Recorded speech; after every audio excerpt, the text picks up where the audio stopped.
A warm welcome to the news on NTA International. You can watch this news on Vision TV 247 and other social media platforms displayed on your screen. I'm Comfort Amadu. The headlines. Troops rescue kidnapped Kuriga school children. President Bola Tinubu commends security agencies. Christian worldwide commemorate Jesus' triumphant entry into Jerusalem in Palm Sunday. Senegal commences voting to elect new president in tightly contested delayed election.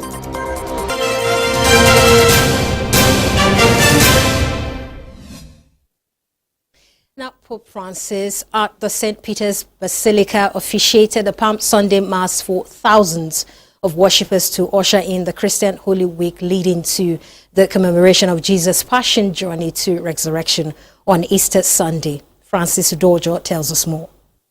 Pope Francis, though at the last minute skipped reading his homily during the Mass, but continued presiding over the service.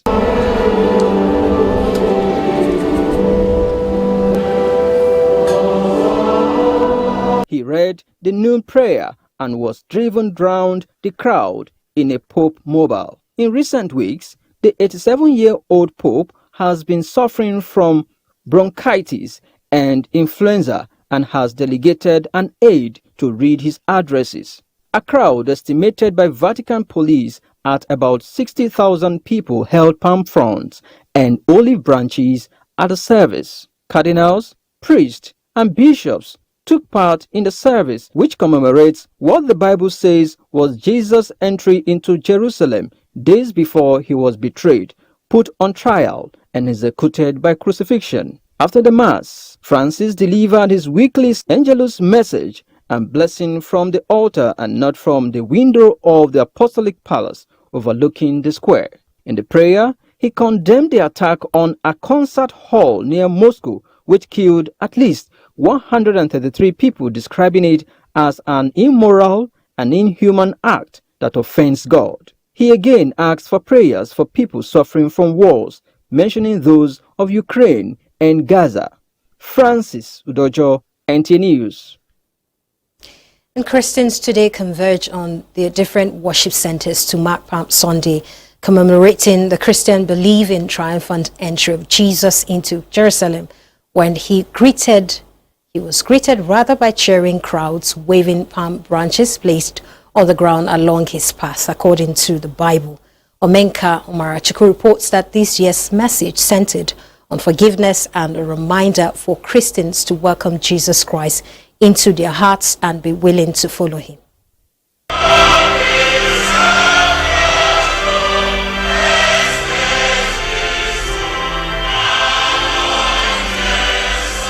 Palm Sunday service is the first Sunday of the Holy Week and a Sunday before Easter. The day recalls the story in the Christian scripture on the entry into Jerusalem, greeted by people waving palm branches. Primate Anglican Communion, Most Reverend Henry Ndukuba, admonished the Christian faithful to use this period to embrace peace, love, and unity among Nigerians. And I pray that our leaders will learn to serve. They will learn to serve sacrificially.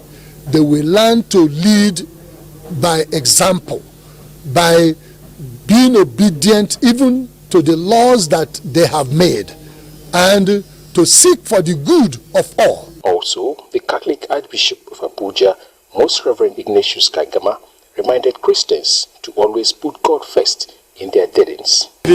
No Christian should be passive. No Christian should be indifferent. You must be actively involved. Even if in the past 1 month you have not been fasting or praying or giving alms as you should, this is the last card. This is the injury time. Come out and do something good. Very Reverend Noble Azonye, Cathedral Administrator, Methodist Church, Archdiocese of Abuja, called on Nigerians to emulate the life of Christ and his humility. The palm tree is a tree that does not have does not recognize seasons. Both in rainy season and in dry season, the palm tree flourishes. So as children of God, and by the reason of what Jesus Christ has done, the righteous will flourish like the palm tree. Don't go into hiding. Come out boldly. Walk and believe in Jesus Christ, and triumphantly you will overcome all your enemies. Faithful also used the occasion to pray for the leaders of the nation and national coexistence of Nigerians. In Abuja, Umeka Rachukwu, NTA News. And we turn our attention to Senegal, where voting will start on Sunday for a new president in a tightly contested delayed election following months of uncertainty and unrest. Francis Udojo reports that the winner will be tasked with steering the country's viewed as a beacon of democracy in cool heat West Africa. From all indications, two favorites have emerged among the 17 candidates who included a sole woman, the governing coalition's former Prime Minister Amadou Ba, and anti-establishment candidate Bassirou Diomaye Faye. The two male candidates were former tax inspectors, but Ba, age 62, now stands for continuity, while the 43-year-old Faye promises profound change and left-wing pan-Africanism. Describing the eventual electoral process, a trader said, and I quote, "We finally got there. May God be praised." He said, "In recent times, it has not been easy for Senegal, which has experienced several upheavals, but all that is behind us now." Senegal was originally due to vote on February 25, but an 11th-hour postponement by President Macky Sall triggered the worst political crisis in decades and unleashed unrest. Sall, who is not standing after serving 2 presidential terms, warned candidates against making premature election victory claims. Meanwhile, opposition figurehead Ousmane Sonko, who has been barred from standing, said young people had massively turned out to vote from early in the day. Winner of the polls will be saddled with the responsibility of steering the country out of its recent troubles and managing revenues from oil and gas reserves that are shortly to start production. Francis Udojo, NT News. Elsewhere, the United States has pledged support to the Southern Africa Development Community SADC's quest to find a solution to the ongoing conflicts in Mozambique and the Democratic Republic of Congo, DRC. U.S. Ambassador to Zambia, Michael Gonzalez, says the American government agrees with President Hakinde's new view that both conflicts must be resolved for SADC to be peaceful. As the extraordinary SADC Troika Summit comes to an end, the hope of peace in the Democratic Republic of Congo and Mozambique remains high among delegates. This is because the Southern African Development Community, SADC, is putting in every effort to pacify the situation. Diplomats accredited to Zambia have expressed hope that the regional organ will bring peace to the affected countries. It's a testament that so many heads of state have come here to Lusaka for this Troika meeting, extraordinary summit. Fundamentally, we agree with what we heard from President Hichilema, that we commend the countries of SADC and the troop contributing nations for contributing to ensure the humanitarian space is available to protect civilians. Some progress has been made in the Cabo Delgado area, but we still have parts of insecurity, but a great concern in eastern DRC. I think what was also very key is the emphasis on the work of the SADC Troika. And former Vice President Dr. Nevas Mumba weighs in on the importance of the talks. Because once DRC is on fire, Mozambique is on fire, we are on fire as well. So this is an intelligent, appropriate and timely intervention by our president, who is the chairman for the Troika, and also by Zambia, the country that has always been at the center of conflict resolution. On the economic side, the Troika Summit has benefited Lusaka, which has hosted hundreds of delegates from 11 countries. Coming with a lot of ministers, coming with a lot of people to attend. So it means that they have brought in the money into Lusaka, so which is a plus for us. Zambia hosted the SADC Troika Summit by virtue of President Hakainde Hichilema chairing the SADC organ on politics, defense and security cooperation. The chairmanship rotates among member states. Russia lowered flags to half-mast on Sunday for a day of mourning after scores of people were gunned down with automatic weapons at a rock concert outside Moscow in the deadliest attack in 2 decades. Francis Udojo reports on this. President Vladimir Putin declared a national day of mourning after pledging to track down and punish all those behind the attack, in which 133 people were killed, including 3 children and more than 150 injured. Putin said in an address to the nation on Saturday, his first public comments on the attack expressed deep, sincere condolences to all those who lost their loved ones. He added that the whole country and the entire people grieve with them. Reports say Islamic State claimed responsibility for Friday's attack, but Putin has not publicly mentioned the Islamist militant group in connection with the attack, but said the attackers had been trying to escape to Ukraine. He asserted that some on the Ukrainian side had prepared to cause a division between them across the border. However, Ukraine has repeatedly denied any role in the attack, which Putin also blamed on international terrorism.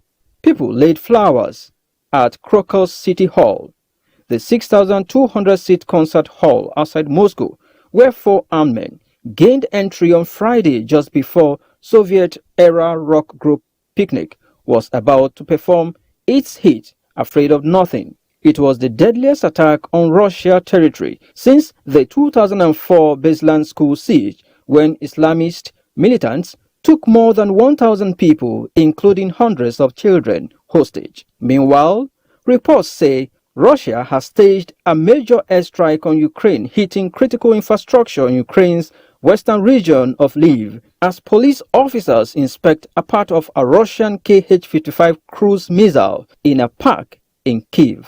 Kyiv said Moscow launched 57 missiles and drones in the attack that also targeted the capital, Kyiv, 2 days after the largest aerial bombardment of Ukraine's energy system in more than 2 years of full-scale war. Francis Udojo, NTA News. And in Nigeria, horticulturists are appealing to government at all levels to invest more in the production and treatment of pests and diseases affecting tomato production in the country. This is coming as farmers in some tomato-producing states report outbreak of Tuta absoluta, also known as tomato Ebola. Let's join Musa Babali for details on this. Tomato has become a major ingredient in Nigerian food, and the absence of it in a certain delicacy could affect the taste. Because it adds sweetness and acidity to the dish. But in regards of that, we can do it without tomatoes. And he also wants us to be, this red, this creamy, and this mushy. Tomato is a must-have. In spite of this, Nigerians are again struggling with the high cost of tomatoes in many parts of the country. Farmers and traders attributed the hike in the price to the recent pest attack in some farms across many tomato-producing states. Challenges that are being faced in the production of tomatoes has to be linked up to the climate change and also conflict. So if we can improve in the process of production of tomatoes using the conflict lens and also the climate change lens, it will definitely improve. And this is what this conference is all about, focusing on the production and availability of tomatoes all year round. The conference, put together by Tomatoes Producers Association of Nigeria, urged the federal government to focus on the tomato value chain and other horticultural commodities. But with this national conference, we are also looking at how we're able to strengthen it, the production, we're able to increase production, not just the production, we're also able to decentralize production so that we have a yield, an increase in yield to be able to make us to feed our nation locally. The participants emphasized the need for value addition, especially in processing, to avoid post-harvest losses. Tomato preservation in Nigeria is almost zero. apart from the local preservation, which is actually not very healthy, but also the fact that the very few tomato preservation outfits are not adequately enough for the country demand in terms of tomato at a particular season. It was reported that Nigeria imports an average of 150,000 tons, valued at $170 million of tomato paste concentrates annually. Musa Baba Aliyu, NTA News. News at 7 is live in Abuja. More reports ahead. Stay tuned. Efforts to raise awareness about tuberculosis in order to eradicate the disease is yielding fruit as more persons now willingly present for testing in Nigeria. Uche Ogochukwu reports that this has resulted in more progress in case identification and treatment placement.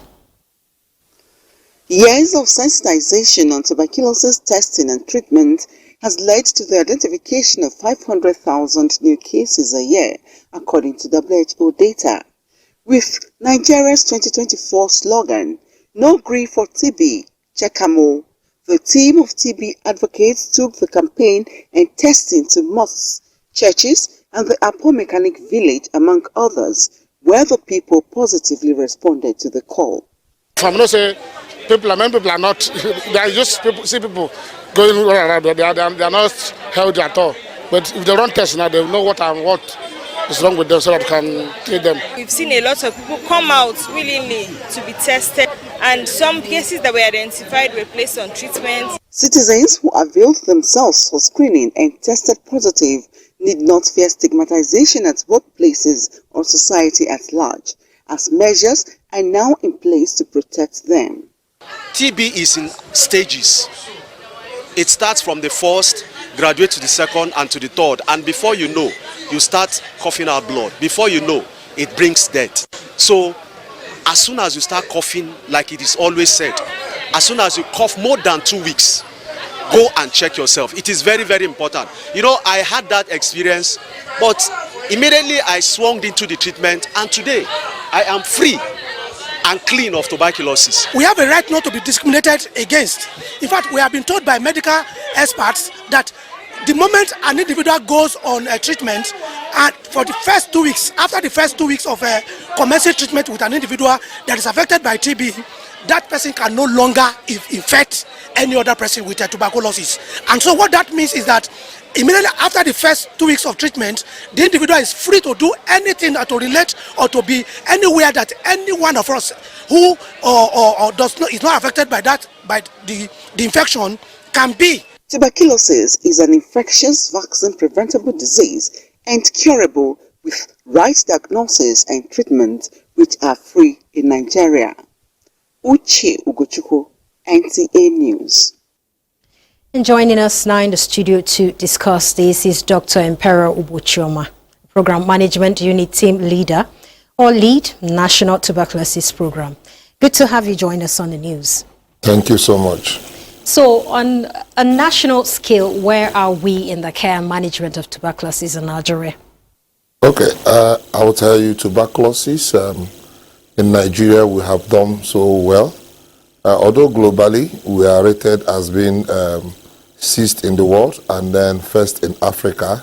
However, when it comes to result in the last few years, last 5 years, we have been able to make tremendous scale in trying to save more souls and also save more Nigerians from tuberculosis.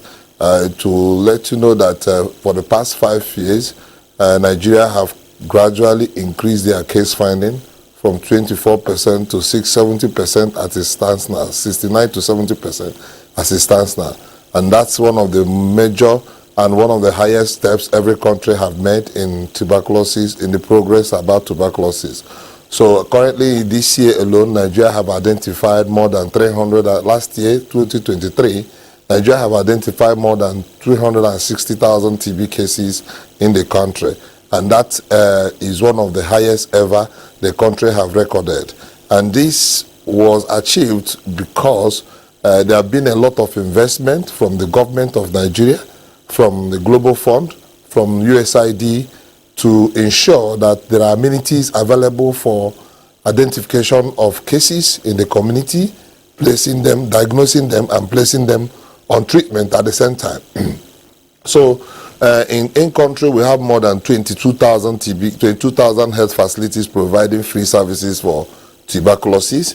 We have more than 500 molecular testing for gene experts, up to 150 of other molecular tests also available.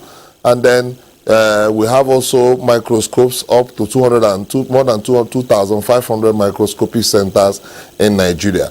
We have also established some interventions involving the community approach, private sector engagement, and also awareness through the media. So as you see, Nigeria have made a lot of tremendous steps in trying to end TB in Nigeria, and these investments are already yielding results. We see that even the mortality rate have also decreased in Nigeria, where the number of people that die for TB are now becoming reducing annually. So with this investment, we hope to get zero TB in Nigeria.